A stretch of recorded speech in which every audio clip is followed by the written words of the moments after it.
What's up, boys and girls, ladies and gentlemen? This is Dan here again with my Genesis G70.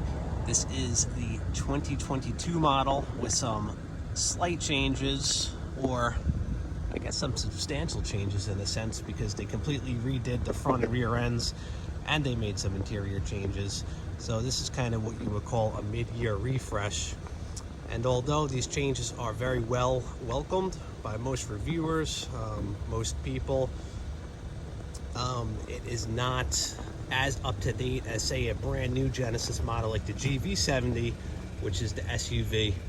Reason being because the GV70, the G80, all that stuff, they have more refreshed interiors, full digital gauges, more clusters, and just some other amenities that this car doesn't have. Very small things though. Ultimately, this mid-year refresh incorporated a change in the instrument cluster opposed to the prior years of the G70, and like I said, it also got a beautiful new front and rear end. And personally, I love it. I think it came together very, very well. Most reviews I've watched on this car will agree with that point. I don't think anybody's seen this car and said, oh, that's an ugly car, that's an ugly refresh. What they did here simply works, and it looks classy, it looks good. It also still retains a sporty aesthetic, and that's why I got this car, because it's a great balance of sport, aggressiveness, luxury, comfort, just all around a well car. If you look here, it also has all-wheel drive. Of course, it's the 3.3 twin turbo. Same powertrain you will see in cars such as the Kia Stinger, but this is essentially a Kia Stinger, slightly lighter and a little more luxurious. Now, if you know about Kia Stinger, and if you watch reviews on that car, you'll see they're all pretty positive. So to have a more luxurious per se version that's a little lighter, no surprise here that the reviews on this car were also great. Now, I got this car, if you guys watch my other video, because I had an STI for 3.5 years, and I have a child on the way, so I wanted something just a little more practical. STI, you could throw a family in there, but that car was just slightly abrasive. It was lowered, it was loud, and it wasn't as safe as, say, something new like this. I got a fair deal on my STI, just over 31 on a trade, and this car was slightly used with only 1,900 miles on a 2022. And at first I was reluctant because I work at a dealership. I know how it goes. Usually cars with mileage that low are either loaners or demos. But fortunately for me, this was an actual customer who owned this car, took care of it, ceramic coated it, traded it in, got a GV70, I believe, the SUV version, which is also beautiful, new Genesis, part of their lineup. Looks like this. It retains the same lines and features, but it's just, like I said, an SUV. Nonetheless, this car is beautiful inside and out. I absolutely love it. I have no regrets. And I look forward to being able to use it as a family car. You know, the back seats are small. That is a unanimous point in all the reviews, especially for an adult. Fortunately, I don't need large back seats. You know, I have my wife who will sit up front, and if I have to put a baby in the back, it's plenty of room. I really don't have adults that I need to throw in the back seat. The interior is very well built, very well made. You have this nice leather pattern on the seats. It is heated and ventilated seats. It's got beautiful red stitching to accentuate it. Got a nice little change in detail up here with the hard plastics and the silver trims. The console area flows very well. It is just clean looking with a clean shifter. You have this patterned plastic, I don't know what you want to call it, just some sort of plastic aesthetic, but it looks good. The variety is what makes this interior. And if you look here on the dash, it has a very nice lines going horizontally through it, and it makes it come together all very well. The buttons are adorned by silver trim. You have some nice black plastic here surrounding the start-stop button.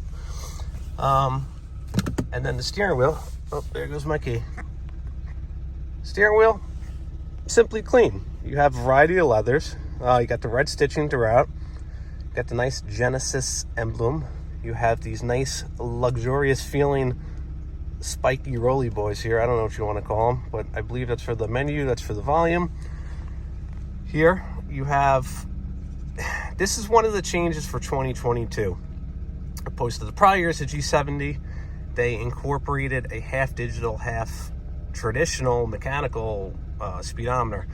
So this whole right portion is a screen. You have a display. This also turns into a tachometer, see our RPMs, and it connects to the main center display here. A few reviewers were perplexed by this, but in all honesty, we believe they did it because on the higher end G70 models, when you hit the turn signals, you will see a side view display pop up of what the mirrors are seeing or what the cameras in the mirrors are seeing. And it's actually a really nice feature, but I think we could all agree it would look pretty sweet with all digital, or if you just kept two mechanical gauges on both sides. I like it. I don't lose sleep over it, but I love all digital gauges, especially on Audis, the new Golf R. I think they look sweet. So that's one change I would want to see. Like the GV70, they have all digital gauges now. It looks sweet. So I believe in the next few years they'll probably do that. You have the basics up here, a nice higher quality rear view mirror. This blurs out or darkens the bright headlights behind you. This boxy guy up here is where the lane keep assist camera is, so that reads the lines in the road, and that will help pretty much autopilot your car. It's a cool feature. It's not perfect, but I will show you guys. And ultimately, it's just a nice, well-made, well-varied interior. It's clean. It's luxurious, obviously, and it's smooth. When you drive it, nothing rattles. It's just a smooth feeling car. You also have the red seatbelts. One reason I loved my STI and kind of regretted getting rid of it is because I'm like, oh man, I really like red seatbelts. And it's such a stupid minor thing to, miss a car over, but I like them a lot. And lo and behold, this car has red seatbelts. So that worked out good. You have a few basic types of gauges here. You have oil temp, torque, turbo gauge. I like using this one. And then you have some other basics: drive info, attention level, engine temp. Nothing too crazy, pretty straightforward, but it gets the job done. It looks clean. The paddle shifters are small, but they are nice. They're very responsive. I will show you guys shortly. And for the interior, it has plenty of amenities. It's got your front and rear parking sensors. It's got your multiple drive modes with, everything. Has got sport plus, comfort, eco. It's got those bad boys, as you can see here.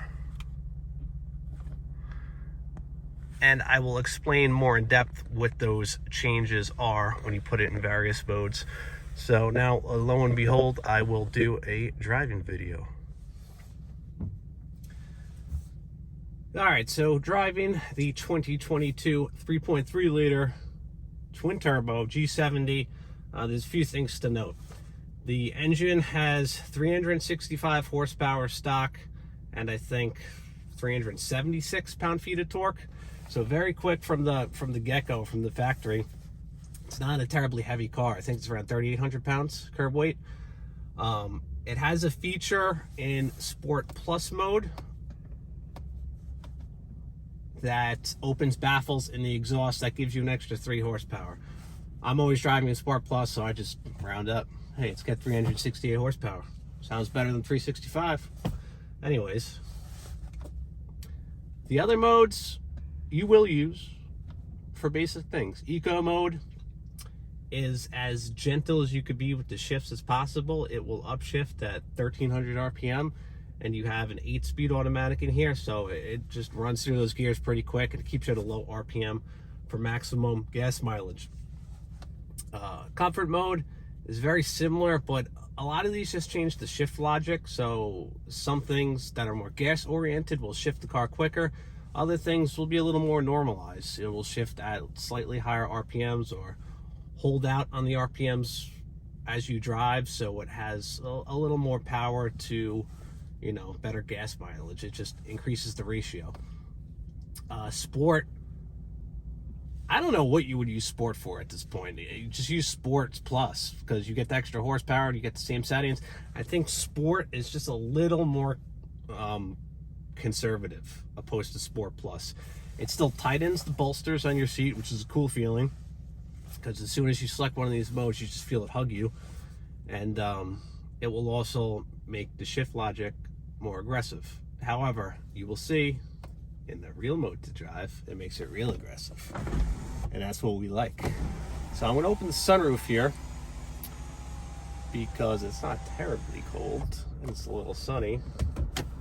I will show you guys how this thing sounds and performs in Sport Plus. Okay, right now it's in regular automatic mode.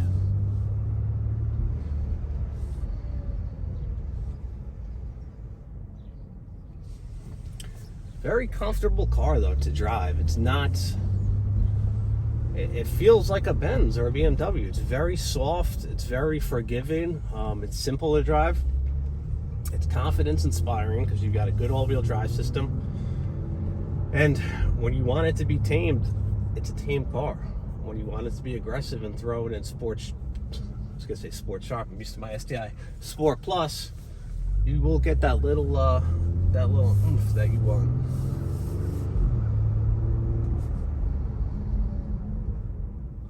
Sorry, we got some sun action here. Man, the torque is like instantaneous. The only thing I did to this car, as you probably heard just then, is BMS cold air intakes. It's a twin kit because it's got from the factory 2 air intakes on both sides by the rad support. And I got them secondhand on the forums, $250. They sound great, they look cool, and they give you, we all know cold air intakes give you what, a few extra horsepower, and they always rate it, it's like 13 wheel horsepower, which is clearly bullshit, but even if it's a few horsepower, it sounds good, and I don't want to modify it too hard, so it worked out good.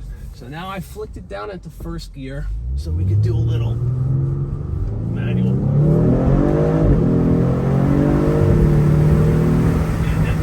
Hits you, it throws you back, and it takes off.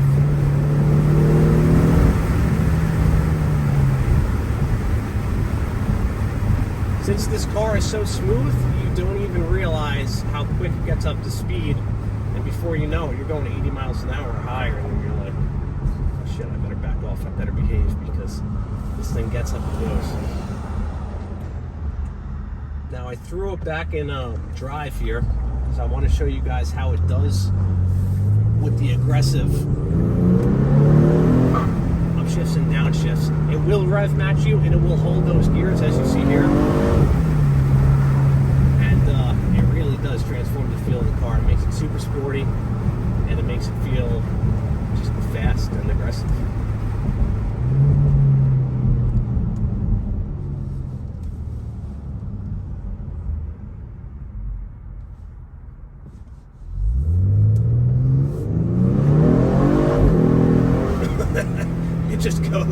It goes.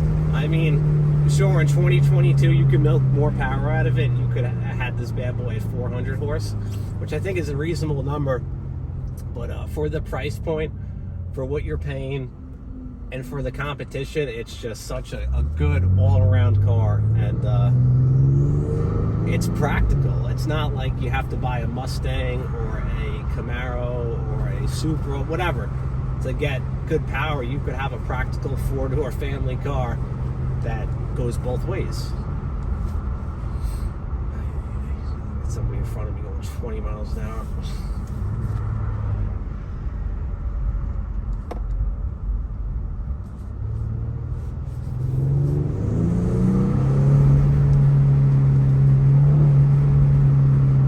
As you can hear it holds your shifts, so when you're going around corners, you remain in the lower gear, and you can wind it out, and it will ultimately give you more control because it's not shifting you in turns and doing you dirty. It almost feels... One of my biggest thing is when I sold the STI, I was like, it's got to be another manual car. I don't like automatic cars. That's what sets me apart as a driver.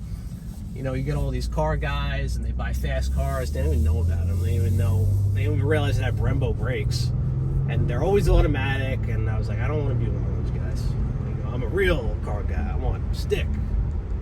But, you know, I kind of grew up a little bit and I found it really good automatic, and I was like, this is equally as fun because it's so sophisticated now. It knows how you want to drive, and it will accommodate your driving style.